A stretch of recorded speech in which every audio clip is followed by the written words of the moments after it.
Some defense reporting says U.S. forces are increasing readiness in the region, but officials have not publicly confirmed any strike being on standby. As tensions between Washington and Tehran continue to escalate, attention has turned to Iran's air defense capabilities and whether they could complicate any potential American air campaign.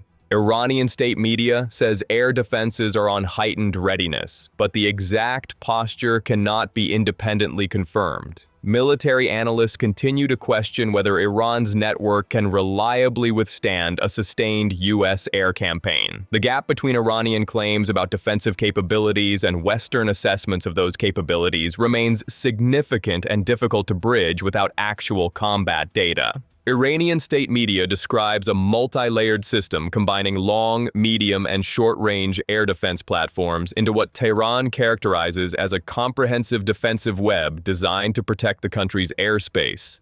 Whether this network functions as described, and whether it could effectively counter American stealth aircraft and precision munitions, cannot be independently verified from publicly available information.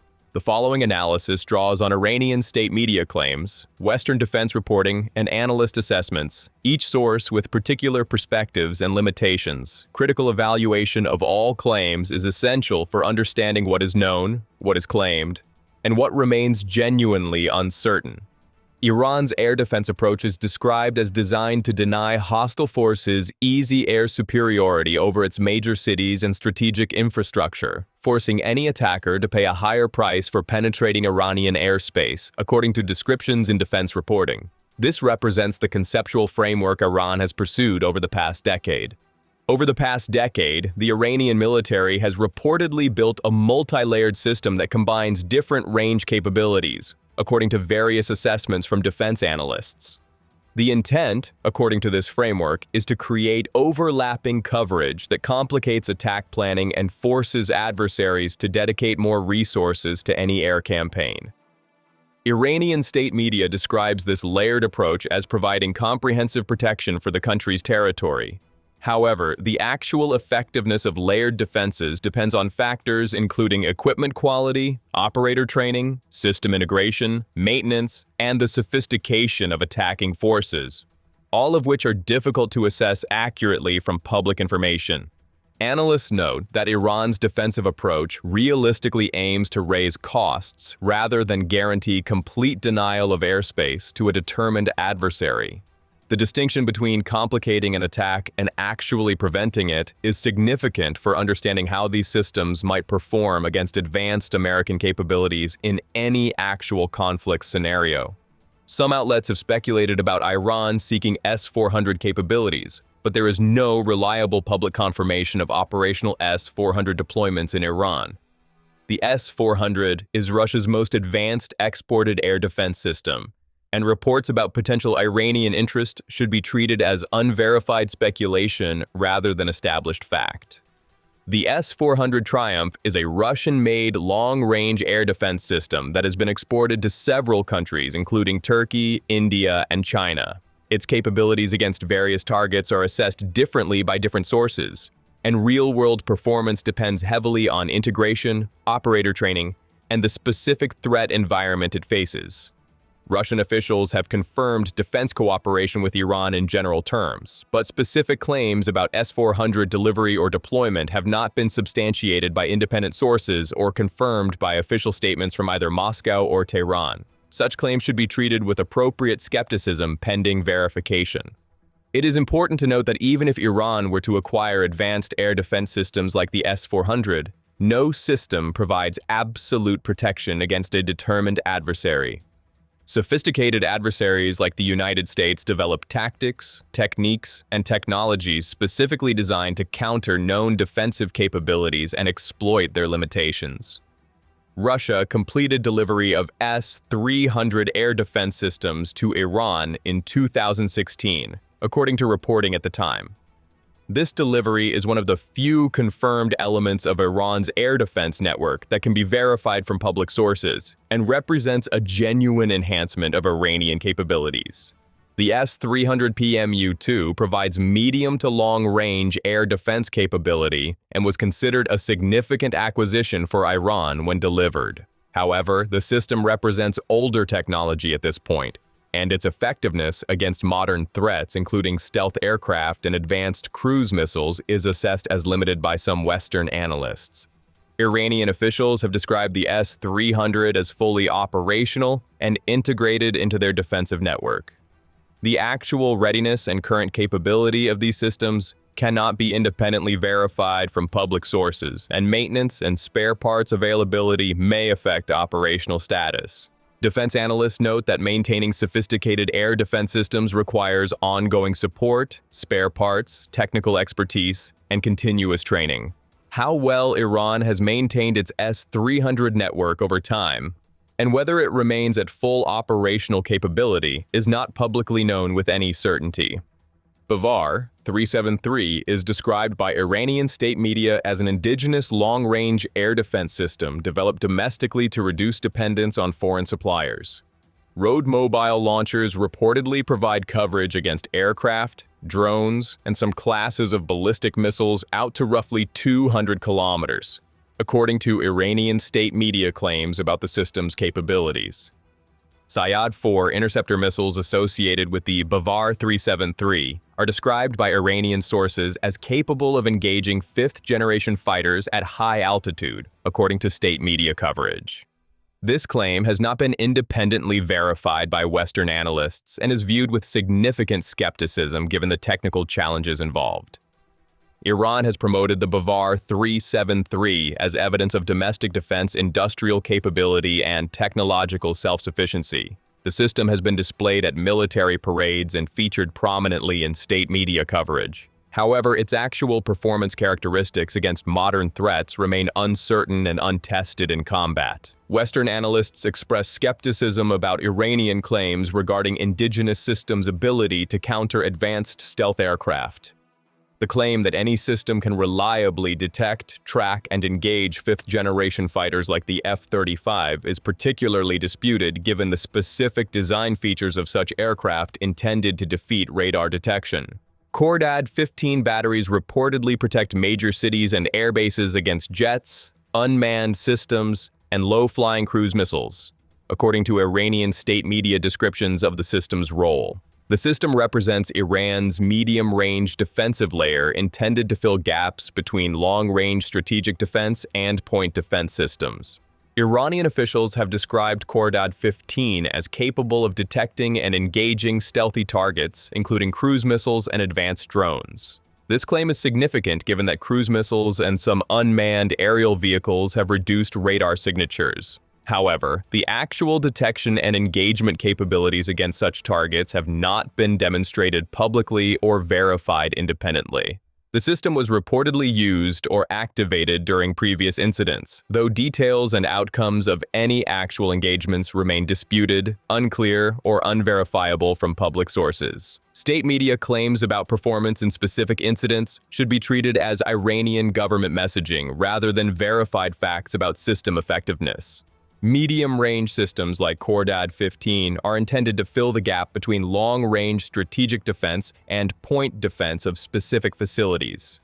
How effectively this layer functions in Iran's overall network and how well it integrates with other systems cannot be determined from publicly available information. 9-day launchers reportedly form inner rings around key bases and facilities, tasked with destroying low-flying drones and incoming cruise missiles that penetrate outer defensive layers, according to defense reporting on Iranian capabilities. These short-range systems provide point defense for critical infrastructure as a last line of defense. Majid short-range air defense vehicles reportedly provide last-ditch protection for critical radars and long-range missile sites, according to Iranian state media descriptions. The layered approach places multiple defensive systems around high-value targets to create redundant protection against threats that penetrate outer layers. Anti-aircraft guns and man-portable air defense systems create what is described as dense, short-range fire zones around vital infrastructure and military hubs. According to defense assessments of Iranian defensive posture, these systems represent the final layer of defense against penetrating threats and rely on volume of fire. Short-range air defense is generally considered more reliable than long-range systems because targets are closer and engagement geometry is simpler. However, if threats successfully penetrate outer defensive layers, short-range systems face challenging engagement timelines with limited reaction time available. Iran claims it uses VHF and over-the-horizon radars to improve early warning and detection of incoming threats, but specific systems and performance claims are hard to verify publicly. Iranian state media describes nationwide radar coverage intended to provide comprehensive early warning and tracking of potential threats. Some reporting describes Gadir as an over-the-horizon radar with detection ranges around 1,000 plus kilometers. But real performance depends on atmospheric conditions, target characteristics, and other factors that are not fully verifiable from public sources. Such detection ranges represent Iranian claims rather than independently verified capabilities. Passive systems are described as tracking targets silently by listening for their electronic emissions, helping maintain situational awareness without revealing their own positions through active radar transmissions, according to descriptions of Iranian capabilities. Such systems can provide supplementary tracking without active radar signatures that could be targeted.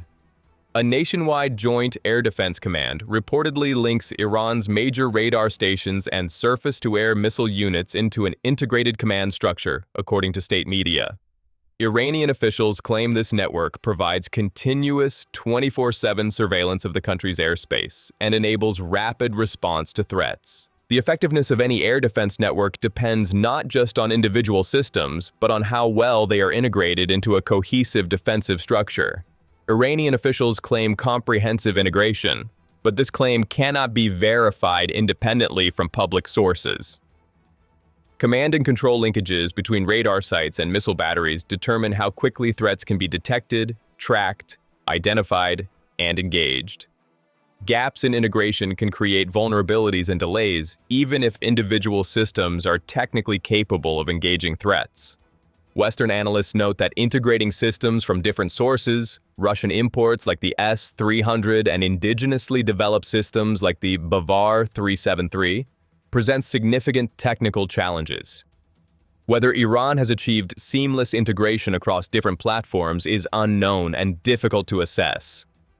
Electronic warfare considerations also significantly affect integration. An attacker would likely target command links and attempt to degrade network coordination in the opening phases of any strike. How resilient Iranian networks are to such electronic attacks and jamming is not publicly known. U.S. stealth platforms such as the B-2 and F-35 are designed to penetrate dense air defenses by minimizing their radar signature through specialized shaping and materials, according to defense reporting on American capabilities.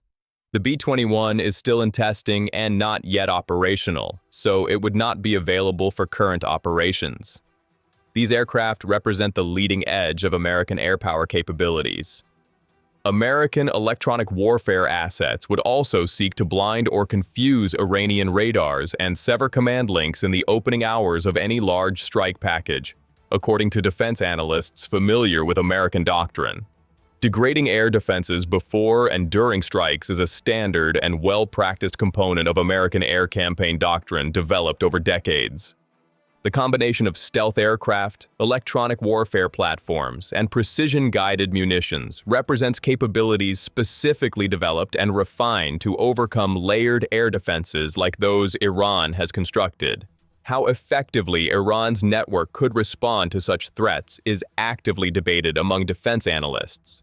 Analysts note that while Iran's defenses might detect some threats under certain conditions, the more important question is whether detection translates to successful engagement and destruction. Tracking and engaging stealth aircraft presents significantly different and more difficult challenges than simply detecting them. Many Western analysts argue Iran's defenses could raise the cost and complexity of any air campaign, but they disagree on how much, and none can verify actual performance without combat data. Iran's defenses are generally seen as capable of complicating attack planning and potentially inflicting some losses, but specific assessments vary considerably. The view among many Western analysts is that Iran's network would be unlikely to fully prevent a determined U.S. offensive from achieving its initial objectives. However, this assessment is based on analysis, modeling, and historical precedent rather than verified performance data from actual combat involving Iranian systems. The distinction is important for understanding the stakes. Raising costs means an attacker must commit more resources, accept more risk, or adjust tactics to achieve objectives. Prevention would mean actually stopping an offensive from succeeding, a much higher bar that most analysts doubt Iran can meet against U.S. capabilities. Iranian officials dispute Western assessments, claiming their defenses are adequate to deter or defeat any attack. This represents Tehran's deterrence messaging, which serves important purposes regardless of the underlying capability reality. Iran's air defense network may serve deterrence purposes even if its actual defensive capability against a determined U.S. attack is limited. By demonstrating some defensive capability and projecting uncertainty about outcomes, Iran aims to raise the perceived costs of any attack. Deterrence succeeds if potential attackers decide the costs and risks outweigh the benefits, regardless of whether defenses would actually succeed in repelling an attack. Iran's publicized systems and claimed capabilities contribute to this deterrence calculation in Washington and other capitals. The uncertainty itself may serve Iranian strategic interests. If attackers cannot be certain that defenses will fail, they must plan for more robust and resource-intensive operations, commit more forces, accept greater risk, and potentially face domestic and international criticism if operations prove costly. However, deterrence fails if an adversary decides to act despite perceived costs. In that scenario, actual defensive capability, rather than perceived or claimed capability, determines battlefield outcomes and the ultimate success or failure of any defensive effort. Iranian state media regularly describes various military capabilities in terms that serve deterrence messaging and domestic political purposes. These descriptions represent Tehran's preferred narrative, rather than independently verified assessments of actual capability. Claims that indigenous systems can engage fifth-generation fighters, provide comprehensive coverage, or defeat any attack should be understood as messaging rather than established fact. Such claims serve both domestic audiences seeking reassurance and international audiences Tehran hopes to deter. International defense analysts assess Iranian claims with appropriate skepticism, noting significant gaps between promotional descriptions and observed or estimated capabilities. However, exact capabilities remain genuinely uncertain given limited independent observation and the absence of recent combat testing. For observers tracking the situation, the appropriate approach is recognizing that Iranian capabilities likely lie somewhere between Tehran's maximalist claims and the most dismissive Western assessments. Uncertainty favors caution in drawing firm conclusions in either direction. Analysts say a typical air campaign against a country with layered air defenses would prioritize air defenses, radar sites, and command links first. But that is a general template based on doctrine, not confirmed U.S. planning for any specific Iran contingency. Suppression of enemy air defenses is standard doctrine for enabling follow-on operations. Air defense systems themselves would likely be priority targets in any sustained campaign, according to general military doctrine practiced by the United States. Destroying or degrading defensive capabilities in initial phases creates conditions for subsequent operations with reduced risk. Command and control facilities, radar sites, and communication nodes would also likely face targeting, according to analyst assessments of standard approaches.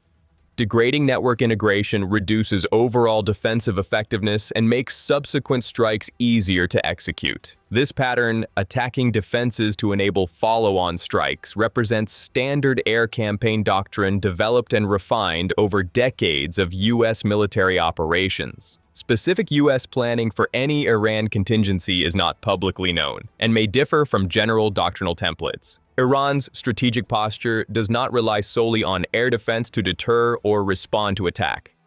Tehran has consistently emphasized that any attack would trigger responses extending beyond defensive measures, according to Iranian official statements over many years. Ballistic and cruise missile capabilities provide Iran with offensive response options that do not depend on successfully defending its own airspace. Iranian officials have repeatedly warned of strikes against regional targets in response to any attack on Iranian territory. Asymmetric capabilities, including regional relationships with various groups, naval forces in the Persian Gulf, and other unconventional tools, provide additional response options. Iran's deterrence, therefore, rests on threatened retaliation as much as or more than active air defense. Khamenei's recent warning about regional war reflects this broader strategic framework. Iran's defense concept includes imposing costs on adversaries through retaliation, not just through air defense, meaning even successful airstrikes could trigger wider conflict. Any conflict involving U.S. strikes on Iran would occur in a complex regional context, with significant implications beyond the immediate parties. American forces operate from bases throughout the Gulf region, and these facilities could face Iranian retaliation in response to strikes. Gulf states hosting U.S. forces face difficult calculations about the risks of involvement in any conflict. Iranian missile capabilities reportedly put regional bases within range, according to defense assessments, creating vulnerabilities that affect host nation calculations. The regional dimension adds considerable complexity to both American planning and Iranian deterrence calculations. Escalation could affect multiple countries beyond the primary parties and potentially draw in additional actors with their own interests. Energy infrastructure, critical shipping lanes, and broader regional stability all factor into assessments of potential conflict costs. The economic and political costs of any exchange extend well beyond direct military effects on the immediate combatants. Significant uncertainties affect both sides' calculations and limit confidence in predictions. The U.S. cannot know exactly how Iranian defenses will perform until they are actually tested in combat. Iran cannot know exactly how effective its systems are against advanced American capabilities without that same test. This mutual uncertainty fundamentally affects decision-making on both sides. Neither side can be fully confident in predictions about how any conflict would unfold, particularly in its early and most critical phases when outcomes remain most uncertain. Historical experience from past conflicts suggests that air defense performance often differs significantly from peacetime expectations and test results. Systems may perform better or worse than anticipated when facing actual combat conditions, fog of war, and adaptive adversaries. The fog of war applies to both offense and defense. Ultimate outcomes depend on factors, including equipment reliability, operator performance under stress, tactical decisions, and chance, that cannot be fully predicted regardless of peacetime analysis. Military positioning occurs alongside continued diplomatic activity during the current crisis. Turkey has offered to mediate between the U.S. and Iran, and various regional powers have urged restraint from both sides. Both sides' military postures serve messaging and signaling purposes in addition to operational functions. Demonstrating capability and resolve affects ongoing negotiations and perceptions, as well as preparation for potential conflict. The relationship between military positioning and diplomatic outcomes is complex and difficult to predict. Military pressure may facilitate diplomacy by demonstrating seriousness, or it may complicate diplomacy by hardening positions and reducing flexibility. For observers, the current situation involves both military and diplomatic tracks proceeding simultaneously without clear indication of which will prove determinative. Which track ultimately shapes outcomes depends on decisions yet to be made in multiple capitals. Iran's air defense capabilities remain genuinely uncertain despite extensive analysis and reporting. Iranian claims represent messaging that may overstate capabilities. Western assessments are based on analysis and modeling, not verified combat data against Iranian systems. What is clear is that any conflict would involve significant costs and risks for all parties involved. Even if U.S. forces could achieve air superiority as most analysts expect, the broader consequences, including Iranian retaliation, regional escalation, and economic disruption, would be substantial and difficult to predict. The military balance matters, but it does not determine political outcomes by itself. Political decisions about whether to act and how to respond to action ultimately shape how any crisis develops and resolves. For observers tracking the situation, the key uncertainties include How effective are Iranian defenses actually? Would the US commit to sustained operations? How would Iran respond? What would regional escalation look like? These questions remain open as the crisis continues to develop.